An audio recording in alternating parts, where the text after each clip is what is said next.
And finally, after almost 6 years as an invalid, John died in September of 1815. 2 services were held, one here in Gloucester, the other in Boston, which included a parade through the principal streets until he was buried at Granary Burying Ground. Judith wrote to her brother Winthrop, "My beloved, my sympathizing brother, many weeks, in the estimation of calamity years, have passed on since I last addressed you. During this period, I have watched the expiring moments of my long-suffering, my venerable, my now beatified husband. His demise took place on Lord's Day, morning 3rd instant at 6 o'clock, and as the interment of his precious remains could not be delayed, he was entombed on the following Monday evening, 4th instant, with all the arrangements and honors which his now mourning and deeply penetrated congregation could bestow. My respectable husband died as he had lived, bearing unequivocal testimony to the grand and fundamental truths of Revelation, and thus had been laid in the grave, a man to whom from sentiment and from principle my heart, my soul was engaged, and thus is your sister once more a widow, desolate sound. But I too shall soon lift my head on high, for my deliverer, my Redeemer still lives, and the time of my emancipation draweth nigh.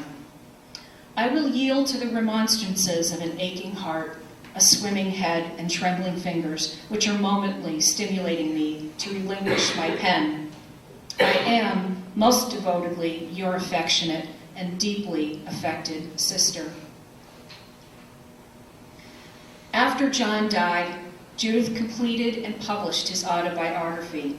Sadly, because John had stopped writing it in the mid-1770s, there is no mention of Judith, except for a brief passage she included at the end that stated that John had enjoyed a second marriage. And you'll notice, a brief continuation by a friend, the friend is Judith. She also lobbied to have the new Universalist church in Boston named the Mauritanian Church to keep his name alive, but they were not interested. Judith had hoped to spend her remaining days in Boston. As she wrote to her brother Winthrop, "I decided to retain this house and to lay my dying head in the same spot and upon the same pillow which received that of my departed, my venerable husband, and be buried with him." But that wasn't to be. Her daughter had married a Harvard student from Natchez, Mississippi, named Adam Lewis Bingaman, who now sent for his wife and infant daughter. Judith, who couldn't bear to part with her daughter and granddaughter, went with them. What happened next is unclear, because no letters have been found from Judith's brief time in Natchez. She died there less than 2 years later and is buried in the Bingaman family cemetery. These are the words her daughter Julia Maria inscribed on her mother's stone. They could just as well speak for her father. Sadly, because Judith died in Natchez, in death, Judith and John lie 3,000 miles apart. They enjoyed a 27-year marriage that followed a 14-year friendship. She became the most important female essayist of her day, challenging the new American nation to be virtuous, fair, and philanthropic, to improve female education, respect women's abilities, and allow them to participate as full citizens.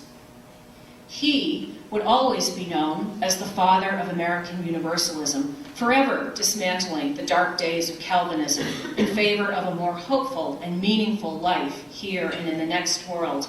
Together, as pastor and congregant, as friends, and then as husband and wife, they believed they were in the path of duty. They were equal partners who loved, respected, and supported each other. They had what we all want, and for that reason, theirs is truly a timeless love story.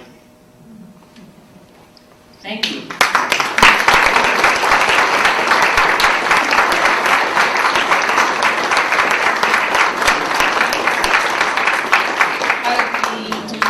answer questions, and I never know if I'm going to get through that without tearing up, but I seem to have. I don't always, especially at home. Be happy to answer any questions. Yes? You mentioned that she had met John and Abigail Adams, and I wonder if there's any indication that there was any correspondence between Abigail Adams and Judith. There was correspondence between Judith and John, and I don't have a definitive answer as to why Judith and Abigail didn't become closer friends. For one thing, Abigail was about 12 years older than Judith. I suspect she intimidated the heck out of Judith. I mean, Abigail was a really forceful person, and I think a very different type of personality.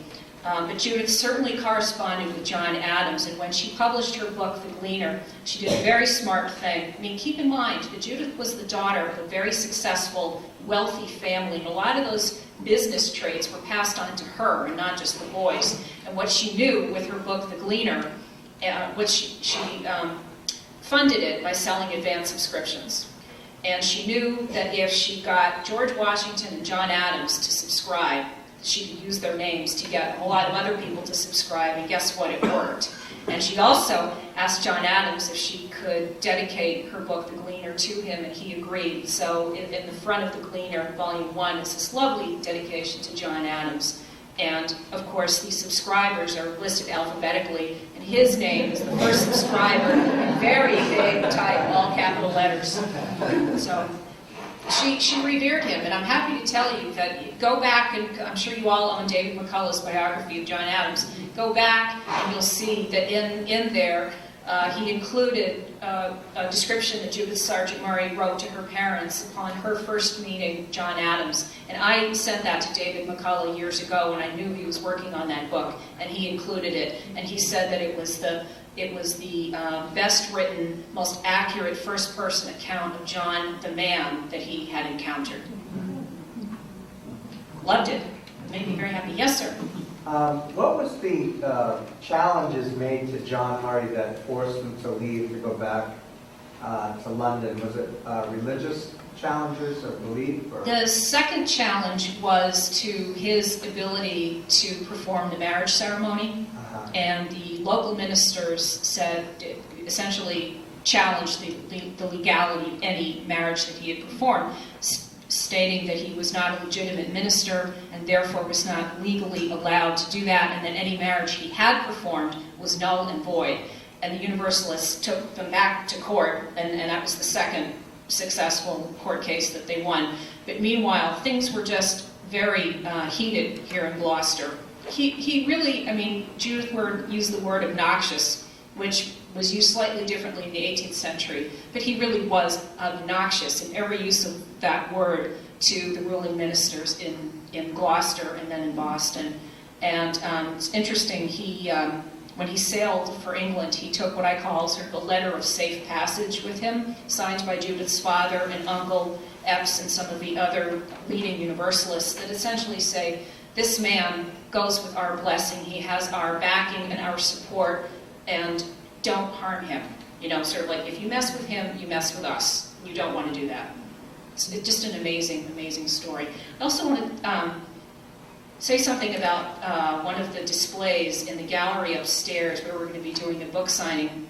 There's a display, there are two displays of silver, and in one of them, you'll see in the labels, it says, courtesy of the First Parish Church. Well, the First Parish, some of you are laughing because you know what I'm about to say, during the first legal battle, when the Universalists wanted to start their own church and support their own minister and not pay taxes to First Parish and not attend First Parish, they were banished they were expelled from the First Parish.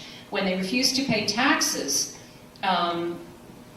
people from the church went into their homes and took items of value in lieu of the taxes they refused to pay. And some of them were items of silver that are now on display up there. So the label should say, courtesy of First Parish Church, by way of F. Sargent, who, by the way, didn't appreciate having his silver stolen. So, just so that you know where that came from.